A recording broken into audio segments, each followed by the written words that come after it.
జనాల ప్రాణాలతో ఆడుకుంటున్న గవర్నమెంట్, జనాల ప్రాణాలతో ఆడుకుంటున్న గవర్నమెంట్, జనాల ప్రాణాలతో ఆడుకున్న గవర్నమెంట్ రావాలి రావాలి.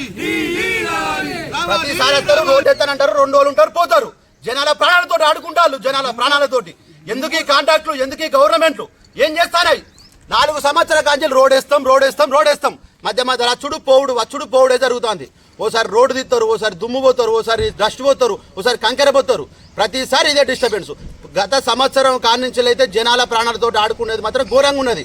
ఇంట్లోకి పోయి బీరువల బట్టలు తీద్దామంటే దుమ్మే, ఏ గ్లాస్ తీద్దామంటే దుమ్మే, నీళ్ళల్లో దుమ్మే, జనాల ఒంటిలో కూడా మొత్తం దుమ్మే పీడకపోయింది. ఈ రోజున పరిస్థితులు ఘోరంగా ఉన్నాయి. ముసలిలో ముడుగోళ్ళ పరిస్థితి అయితే ఘోరం. ఒక్కొక్కరు టెస్ట్ చేయించాలి. టెస్ట్ చేస్తే కూడా తెలుస్తుంది మీకు వాళ్ళ ఊపిరితిత్తులు ఎంత ఖరాబ్ అయినా బాపతి. ఎందుకు ఈ అశ్రద్ధత? ఏం చేస్తా అంటే కాంట్రాక్టు, ఏం చేస్తా అనేది గవర్నమెంట్ రావాలి. తక్షణమే అక్కడికి వచ్చి రోడ్డు కాంట్రాక్టర్ వచ్చి మాకు డాంబర్ రోడ్డు కంపల్సరీ ఈ 2 రోజులలో పడేయాలి. ఓసారి సీసీ రోడ్డు వద్దు, మా రోడ్డు మీద నడి రోడ్డు మీద నల్లాలు ఉన్నాయి, వాటి వల్ల మాకు ఇబ్బంది జరుగుతుంది. సీసీ రోడ్ వద్దు, మాకు డాంబర్ రోడ్డే కావాలి.